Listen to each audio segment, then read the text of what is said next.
네, 안녕하십니까. 반갑습니다. 시간이 되어서 토론회를 시작하도록 하겠습니다. 오늘도 화창한 토요일 아침입니다. 우리 유보 통합의 바람직한 방향을 서로 생각해 보기 위해서 또 오늘 의미 있는 자리를 마련했습니다. 지난 1차 토론회에 이어서 이번 2차 토론회는 부모의 입장에서 유보 통합은 어떠해야 하는가라는 주제로 진행하도록 하겠습니다. 자, 먼저 토론회에 들어가기 전에 몇 가지 안내 말씀드리겠습니다. 토론회가 진행되는 동안 음소거를 유지해 주시고요. 모든 영상이나 촬영은 하지 않으셨으면 좋겠습니다. 외부 공개는 지금 금지되어 있고요. 그리고 토론 중에 타인에 대한 비방이나 혐오 발언 등을 자제해 주시고 불필요한 언행도 삼가해 주시기 바랍니다. 네, 그러면 우리 토론을 진행하도록 하겠습니다. 오늘 토론은 정선아 교수님의 그 발제에 이어서 토론자 7분이 계십니다. 그래서 2시간 안에 토론을 진행해야 하는 관계로 발제 40분, 그리고 각 토론 충분한 시간을 드리지 못해 죄송한데요. 10분 이내로 시간을 지켜주시면 감사하겠습니다. 그러면 바로 시간 관계상 시작하도록 하겠습니다. 첫 번째 순서로 부모의 입장에서 유보 통합은 어떠해야 하는가 하는 주제로 어린이를 생각하는 모임 대표이자 숙명여자대학교 교수님 정선아 교수님께서 먼저 발제를 시작해 주시겠습니다. 네, 안녕하세요. 제가 따로 문건은 만들지 않고 발제문을 좀 공유하면서 말씀을 드리는 게 좋지 않을까 생각합니다. 발제문 좀 공유하겠습니다. 제가 이 발제를 준비하면서 참으로 어려웠어요. 우리가 정말 주체다, 교육의 주체가 부모다라는 이야기를 항상 해오긴 했는데, 실제로 이에 대해서 우리가 얼마나 연구를 해왔었던가 하는 부분이 너무 미약했다. 그거를 다시 한번 발견하게 되었고, 이게 그 두 번째 발표를 준비하면서 되게 어려운 점이었어요. 왜 부모의 관점이어야 되는가라고 하는 거를, 논의를 해야 하는데, 이제 그 논의만을 하기에는 유보통합이라고 하는 당면 과제에 있어서 부모님들이 생각이 어떤지를 또 밝히는 것도 굉장히 중요한 축이 되기 때문에, 제가 첫 번째 왜 부모여야 하는가, 왜 부모가 주체가 되어야 하는가에 대한 학문적 논의는 사실 많이 하지 않았습니다. 이제 그건 조금 남겨두어야 될 저희의 과제인 것 같고요. 학계의 과제인 것 같고, 오늘은 부모님들이 어쨌든 그래도 이 유아교육에서, 보육에서 어떤 생각들을 가지고 어떤 의견들을 가지고 계신지에 대한 좀 큰 그 데이터를 가지고 연구한, 특히 이제 육아연 연구를 제가 많이 참고를 해서 그 안에서 저희가 들을 수 있는 부모님들의 목소리, 그 부분을 좀 보여드리고자 했습니다.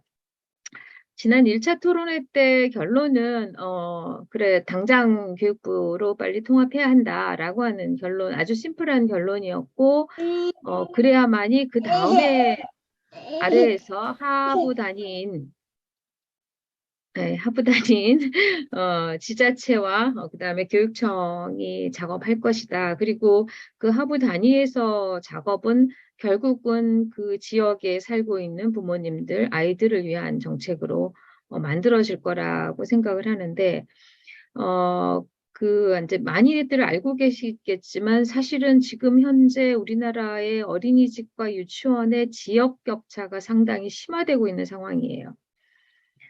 들어가면 들어갈수록 얼마나 많은 지원의 차이가 있는지를 발견할 수 있어서 조금 놀랍고 당황스럽고, 빨리 이거를 어떻게 해결하지 않으면 그냥 지역 불균형으로 가겠구나. 그게 곧 이제 유치원과 어린이집의 격차, 그 간의 격차, 어린이집 간 안에, 유치원 간 안에, 또 지역 안에서의 격차로 이어질 거다는 생각이 들어서, 또 빨리 통합은 해야 되겠다라는 생각은 들기는 합니다.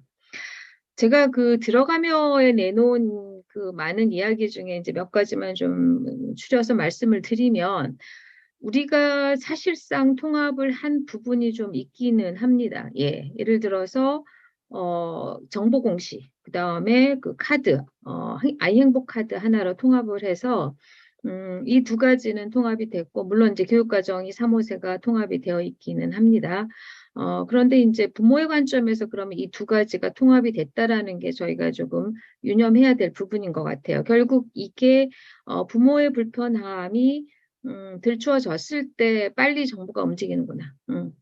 라고 하는 점이죠. 물론 평가 지표가 통합되었다라고 말을 하지만 실제로 지금 교육부 유치원의 평가는 자율평가로 가버렸고 어린이집은 의무평가로 가버렸기 때문에 그 지표의 통일의 의미가 사라져 버렸어요.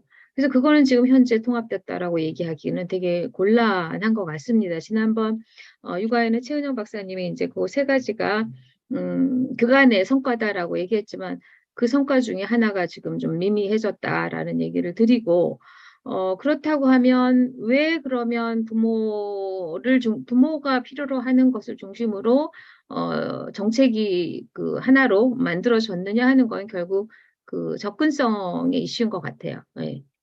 그러면서 가장 빨리 실행할 수 있는 것, 쉽게 빨리 할 수 있는 것부터 하게 된다라는 게 이제 정책의 성립의 정책 수립의 어떤 특성이라는 점을 이제 볼 수가 있는데 사실 제가 이제 이 논문 이걸 준비하면서 제 안에서 갈등이 상당히 있어요. 왜냐하면 우리는 실제적으로 현장도 그렇지만 부모님들도 그렇고 이 관계가 항상 그렇게 따뜻한 관계만은 아니죠. 예. 연대가 강하지도 않아요. 굉장히 느슨하고 부모하고 교사, 그다음에 부모와 기관의 관계는 굉장히 느슨한 관계. 그러면서 또 신뢰와 불신이 아주 오가는 관계.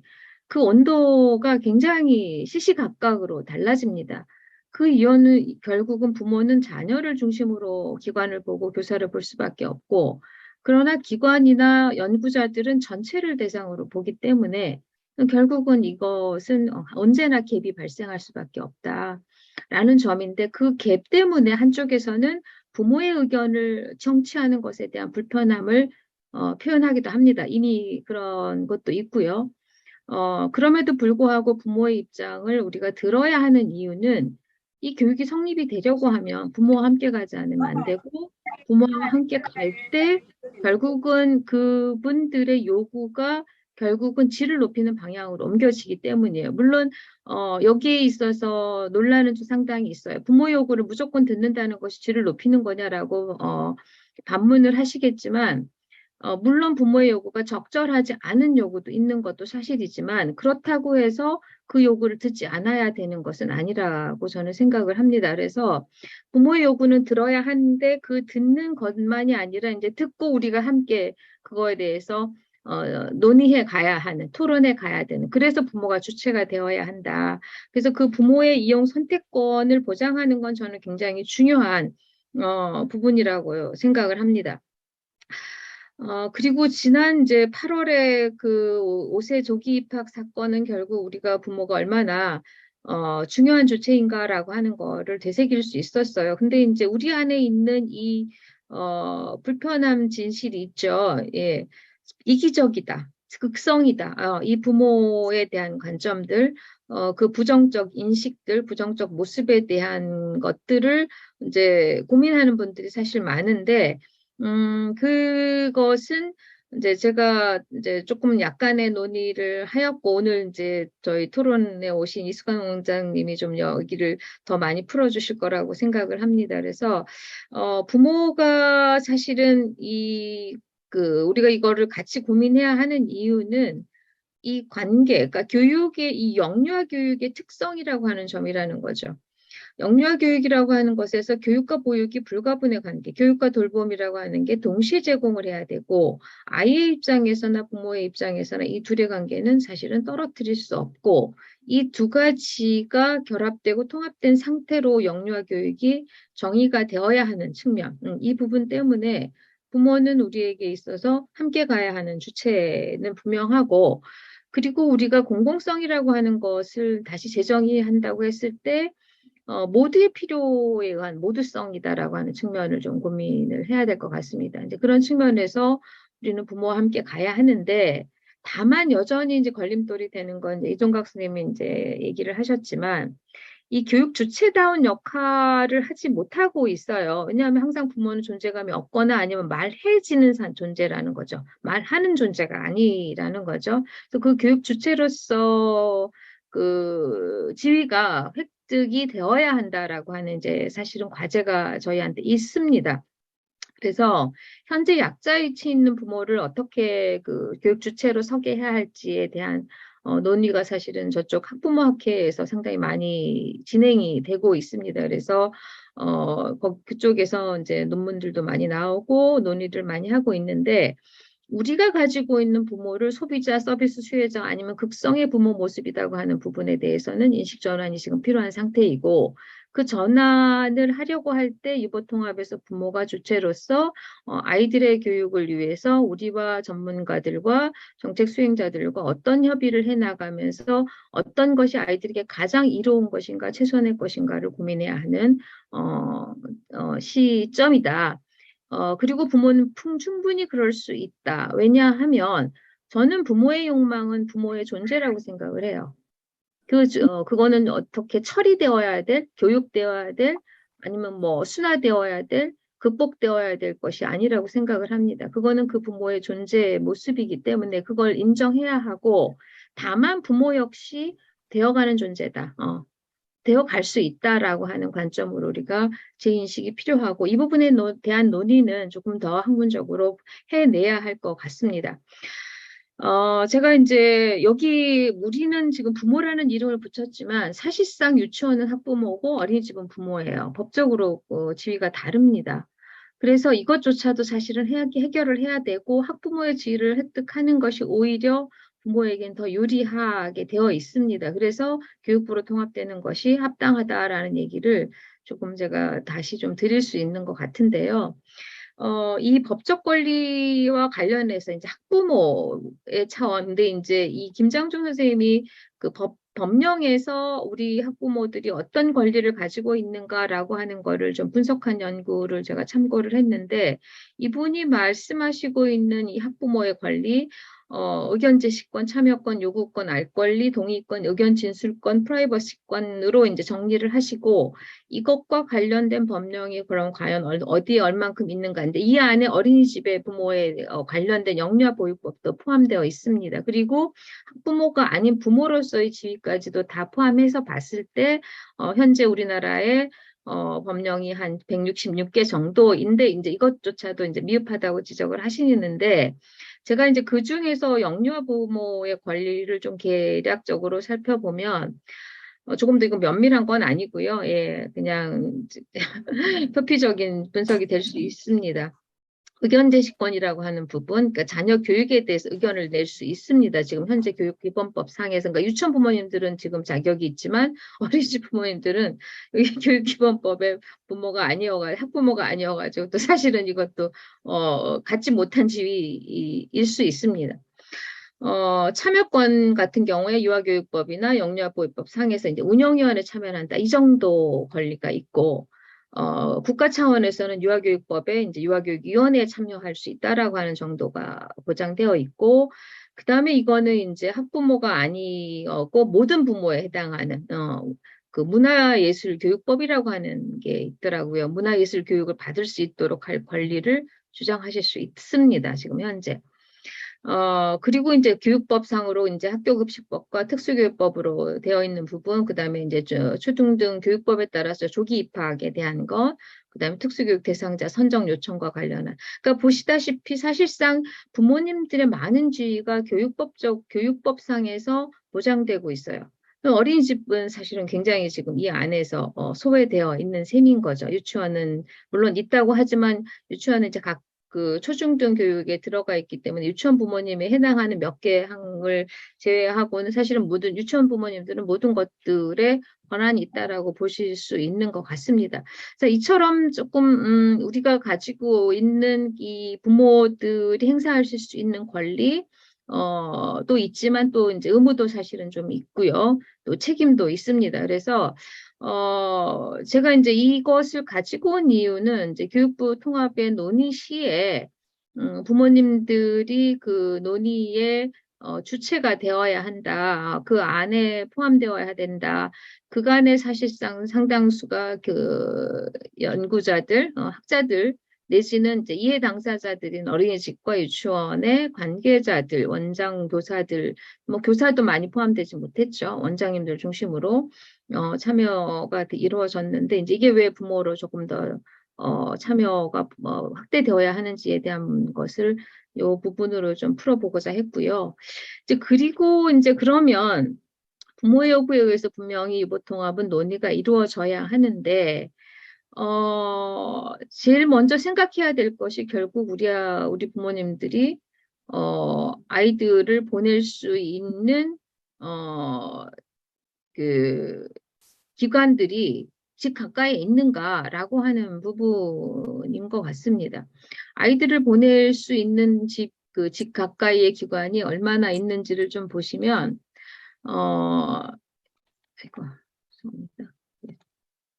요 도표를 그림을 좀 보시면, 지금 육아연에서 이건 뭐 유보통합과 관련한 지표들을 만들어낸 건 아니고요. 시군구 이것도 이 연구도 환경에 대한 연구예요. 유치원과 어린이집이 그 환경, 이 뭐죠? 공기와 관련 이 지역의 그 환경이 얼마나 깨끗한가, 뭐 이걸 연구하는 데 나타난 그 분포도인데 보시면 이게 파랑이 지금 어린이집이고요. 이 분홍빛이 유치원입니다. 유치원이 조금 더 분포가 많이 되어 있죠. 네. 그런데 문제는 여기 이제 숫자가 굉장히 다르다라는 점입니다. 제가 말씀드린 것처럼 여기 어린이집 같은 경우는 2에서 120개가 요 가장 옅은 부분이에요. 그러니까 120개 미만의 어린이집들이 분포되어 있는 지역이 굉장히 많죠. 예. 그리고 유치원은 지금 이게 20개 정도 미만의 유치원의 수가 이렇게 분포되어 있는 게 가장 옅은 노란색 부분입니다. 자, 이게 결국은 우리가 부모님들이 아이들을 보낼 때 내 집 가까이에 기관이 얼마나 있는가라고 하는 부분이 지금 굉장히 중요한 이슈다. 이거 빨리 확인하고 정리하고 그리고 가야 한다라는 거죠. 얼마나 기관이 우리 주변에 아이들을 다닐 수 있는 기관이 충분히 분포되어 있는가라고 하는 거. 그러다 보니까 결국 그 접근성에 격차가 있을 것이고 그게 분포가 어린이집이 많다면 또 유치원이 많다면 그것도 역시 문제라는 거죠. 어린이집이 너무 많을 경우에 어린이집이 유치원과 가지고 있는 그 시설의 차이들이 있죠. 그다음에 유치원이 많다고 한다라는 것은 또 대체로 민간이 많을 경우도 있습니다. 이제 그렇게 됐을 때 민간의 뭐 교육의 질이라든지 그다음에 민간이 가지고 있는 교육비 이슈 이런 것들이 이제 해결이 되어야 된다라는 거죠. 그래서 이 분포를 우리가 조금 고민을 빨리 해야 하고 이거를 빨리 연구해야 된다. 교육부가 통합이 된다면 빨리 이거 시작해야 한다. 같이 해야 되는 거죠. 그러니까 결국은 어린이집과 유치원의 관계자들이 함께 모여서 논의하지 않으면 풀리지 않는 거라는 거죠.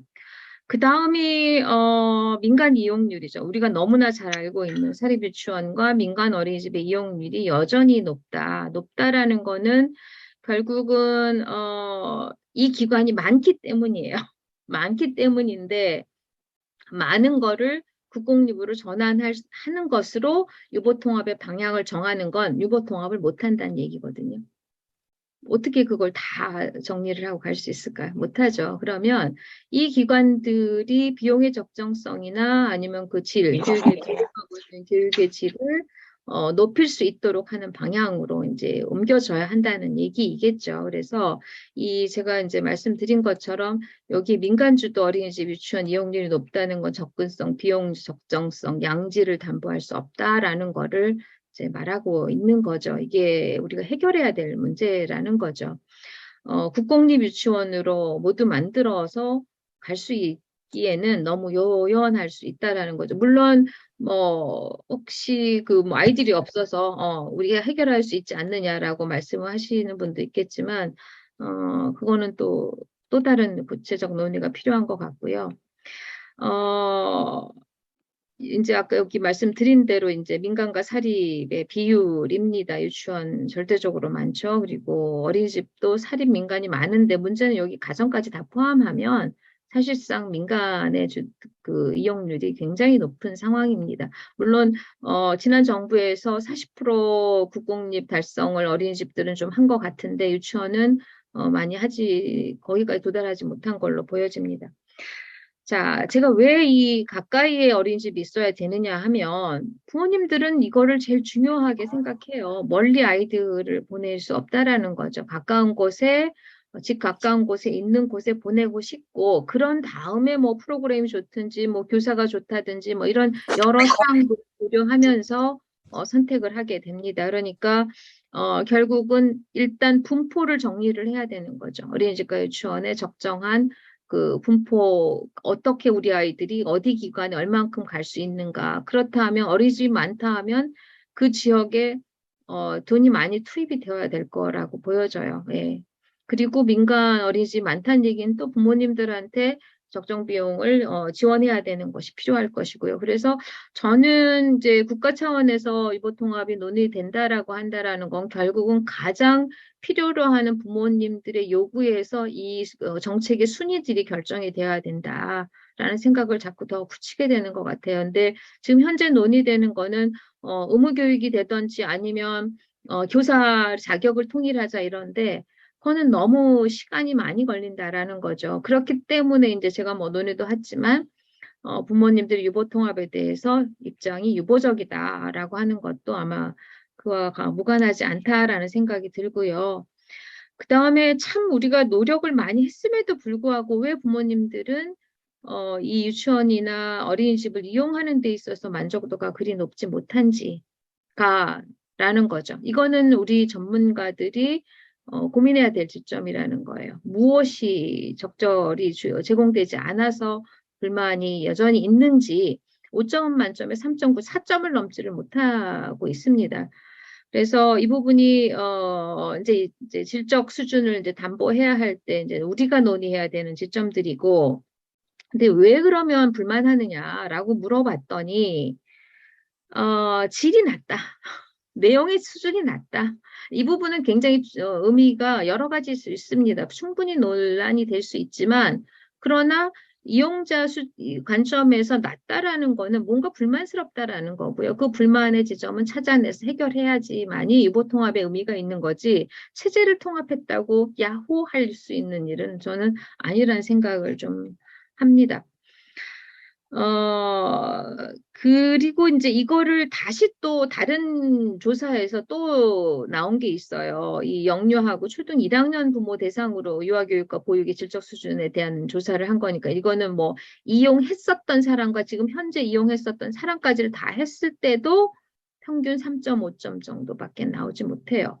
그런데 다행스럽게 소득 수준이 낮은 부모님들은 질적 수준에 대해서 만족하는 걸로 나옵니다. 그건 다행인 거죠. 우리가 어떤 일정 수준은 지금 현재 유지하고 있다라고 볼 수 있는 것 같습니다.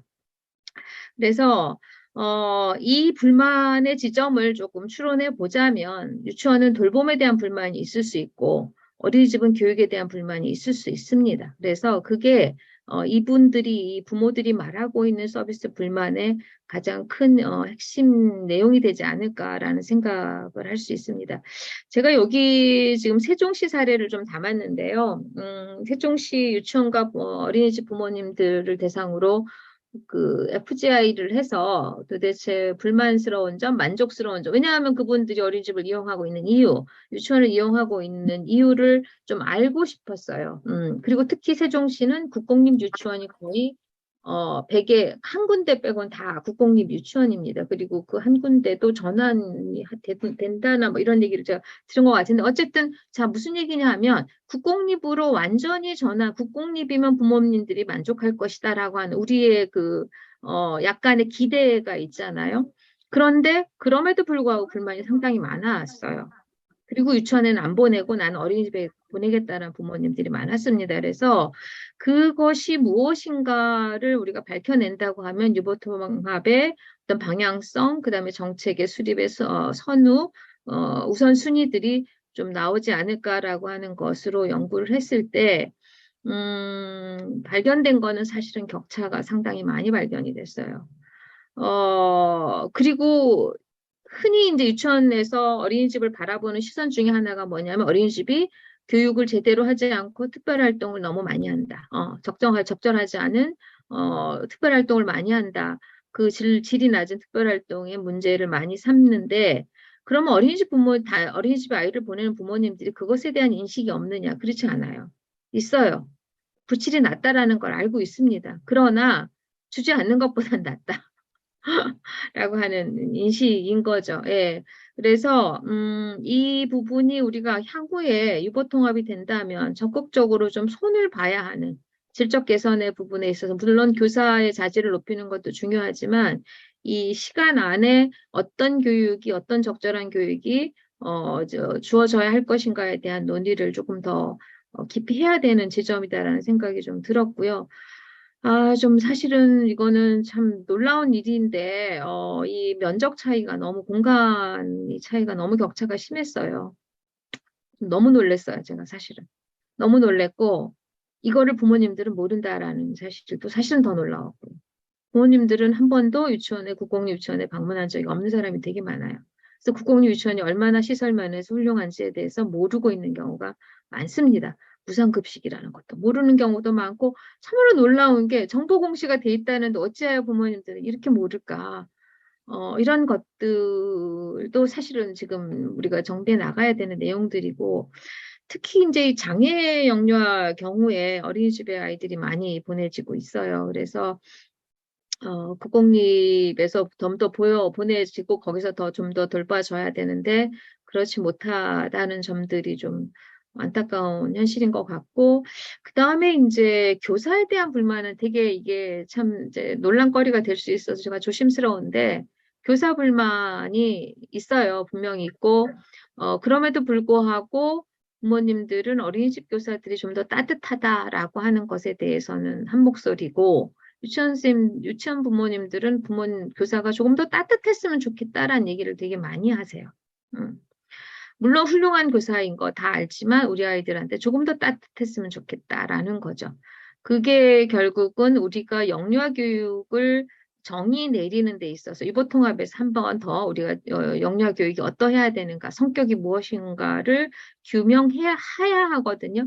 그때 우리가 이 돌봄이라고 하는 측면들을 정확하게 짚어주지 않으면 안 되겠구나라는 생각을 하게 하는 지점이었습니다. 그래서 어린이집 부모님들은 일단 이런 요구가 있어요. 교육청에서 행정지도 하고 조금 더 그 일관된 체제로 가는 거 원하고 있는 거는 지금 분명한 것 같습니다. 뭐 이거는 좀 참고만 하시고요. 그 다음에 이제 교사 문제를 좀 말씀드릴게요. 부모님들이 유치원하고 어린이집의 교사 능력과 자질에 대한 신뢰는 상당히 높은 것으로 나타나고 있어요. 어린이집과 유치원에 대한 만족도는 조금 낮은데 교사에 대한 신뢰도는 상당히 있는 걸로 나오고 있습니다. 그래서 그 신뢰의 가장 중요한 부분이 그리고 이제 어떤 부분이 더 능력과 자질이냐라고 하는 질문에는 답하는 것이 아이하고 상호작용을 잘하는 것, 부모와 소통을 잘하는 것, 그런 것들에 집중되고 오히려 학력이 높은 것은 가장 하위로 지목이 되고 있어요. 그래서 저희가 유보통합에서 교사의 자격을 상향화하는 것으로의 논의는 사실 조심스럽게 가야 할 부분이다. 천천히 논의해 가야 할 부분이다라는 생각도 좀 하게 되는 것 같습니다. 이 보육 정책에 대한 부모님들 만족도가 높지 않아요. 정말 우리가 돈을 많이 쏟았거든요. 아시다시피 OECD에서 지금 저희가 9위예요. 이 공공 지출 비용이 굉장히 높습니다. 그럼에도 불구하고 이렇다 하면 무엇인가 필요로 하는 것에 돈이 들어가고 있지 않다. 정책이 수립되고 있지 않다라는 이야기도 될 수 있을 것 같습니다. 그래도 뭐 다행스럽게도 그 국공립 확대 부분에 있어서는 만족스럽게 생각하고 아동수당 지원, 그다음에 누리과정 예산에 대한 확대, 그다음에 이제 놀이중심 누리과정 개정 뭐 이런 순으로 만족은 표명을 하고 있는 상황이어서 그리 뭐 전망이 나쁘지는 않지만 이것이 어디에 집중되어 있는가를 또 다시 보여주는 것 같습니다. 제가 이제 이거를 들고 들어온 이유는 뭐냐면 결국 유보통합에서 우리가 이제 과거에도 사실은 유보통합이 실패한 것의 이유 중에 하나가 음, 이 저출생을 해결하겠다. 뭐 여성의 경제력을 상향시키겠다 하는 것으로 어린이집 정책이 갔었는데 사실 그게 효과가 없다는 게 이미 이제 저희가 다 알고 있는 부분이죠. 그럼에도 불구하고 다시 이 저출생의 문제를 해결하는 방향으로 같이 가야 한다라는 거죠. 이게 해결하지 못하니까 이 부분은 버린다가 아니라 이걸 다른 차원에서 고민하면서 같이 가야 하는 거라는 게 저는 좀 오늘 좀 말씀드리고 싶은 부분이에요. 왜냐하면 자녀 양육의 어려움의 1순위가 비용이에요. 양육 비용입니다. 양육 비용 중에서도 사실은 더 깊이 들어가면 어린이집과 유치원에 보내는 사실은 보육료나 유치원 그 유아교육비에 대한 부담에 대한 이야기가 꽤 많이 있습니다. 그리고 이것을 해결해 주고, 그 다음에, 일가정 양육으로, 갔으면 좋겠다. 그리고 이제 또 하나 주목해야 될 부분은 지난 토론회에서도 나왔지만, 생후 1년, 동안의 아이들을 가정에서 돌볼 수 있도록 해주는 것을 부모들도 원하고 있다라는 지점들이 우리가 영유아교육 체제를 만드는 데 있어서 연령을 어떤 연령부터 시작해서 어떤 연령으로 어떻게 지원할 것인가라고 하는 고민을 할 때, 좀 더, 반영할 수 있는 부분이라는 생각이 좀 들고요. 여기 다시 말씀드리지만 지금 제가 여러 연구들에서 한 가지 연구가 아니라 제가 보고 싶은 걸로만 하지 않으려다 보니까 여러 연구를, 지금 이제 인용해서 이 부모의 양육 부담 경감에 대한 지원, 이 요구가 상당히 높다라는 이야기를 좀 다시 좀 드립니다. 그래서 최근 이제 작년에 나온 연구들이죠. 그러니까 20년, 21년의 부모들을 대상으로 조사를 했을 때 비용 지원에 대한 요구가 굉장히 많다라는 거죠. 그러니까 우리는 무상교육과 무상보육이 되었으니까 부담이 줄었다라고 생각하는데 여전히 비용 지원에 대한 요구가 많다라는 점 있습니다. 그래서 물론 이제 이걸 뭐 전계층으로 확장하느냐, 뭐 필요한 사람으로 갈 거냐라고 하는 부분에서는 부모들의 인식은 조금씩 다르게 나타납니다. 그 다음에 저희가 또 하나 유보 통합에서 놓치지 않고 가야 하는 부분은 이제 다양한 요구가 있는, 특별한 요구가 있는 아이들에 대한 지점이라는 걸 좀 말씀을 드리고 싶어요. 그래서 특히 아시고 계시겠지만 장애 유아는 의무교육 대상자임에도 불구하고 유치원보다는 어린이집에 지금 현재 많이 가 있는데 아시다시피 어린이집에는 유아 특수교사가 배치가 원활하지 않습니다. 그러다 보니까 장애 유아 교육에 어려움이 있고 그럼에도 불구하고 부모님들은 또 거기를 선택할 수밖에 없는, 그리고 그분들은 또 아이들이 또 장시간 조금 더 기관에 있어야 하는, 그것에 대한 요구도 좀 있죠. 를 반영하고 있기 때문에 어린이집은 이 수요를 감당하고 있는데 그 수요를 감당하기에 는 아직은 지금 그 질적 수준이라든 이런 것들이 미치지 못하고 있다라는 점을 좀 말씀을 드리고요. 잠깐만요. 제가 시간을 꼭 맞춰야 되니까. 자, 제가 오늘 나가면으로 말씀을 마지막 마무리를 좀 하겠습니다. 제가 이 글을 쓰면서 진짜 어려웠어요. 부모의 관점에서 왜 해야 되지? 당위성으로 있어요. 부모는 분명히 주체가 되어야 된다. 부모의 관점으로 가야 된다. 너무 분명한데, 이 부모의 요구를 듣는 것이 마치, 무조건 그 사람들이 원하는 걸 들어주어야 하는 것으로 누군가는 또 생각하는 사람들이 좀 제법 있죠. 예, 그렇기 때문에 이 요구는 들어야 하는데 그 요구의 내용도 더 잘 파악해야 할 것이고요. 그런데 그 내용을 파악하는 거는 교육부나 복지부가 할 수 없다는 거예요. 그건 결국 그 밑에 살고 있는 지역에서 하나씩 풀어 헤쳐 나가야 하는데, 이제 그렇다고 하면 혹자는 그러면 지자체별로 이거를 유보통합을 진행할 것인가라고 얘기를 하시겠죠. 근데 그럴 수는 없는 것 같아요. 분명히 방향성은 있어야 할 것 같아요. 근데 저는 제가 조사한 바로는 분명한 그 방향성은 있는 것 같습니다. 비용 부담. 이거 해결해야 될 것 같고요. 전면 무상으로 가야 된다는 생각이 들고요.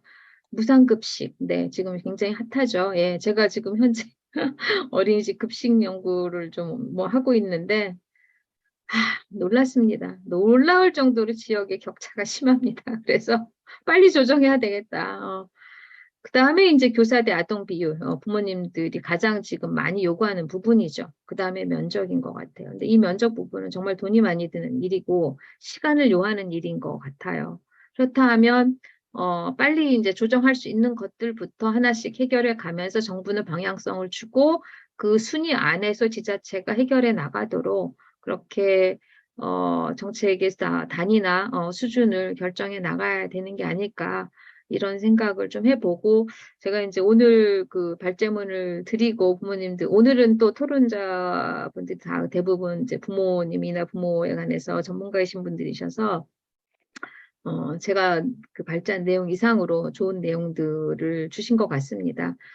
저는 이것으로, 예, 그 여백을 남기는 게 맞는 것 같아요. 제가 알지 못하는 부분이 여전히 많아서, 이 결론은 또 부모님께 남겨드리고 제 발제는 마치도록 하겠습니다. 감사합니다. 네, 발제 감사합니다.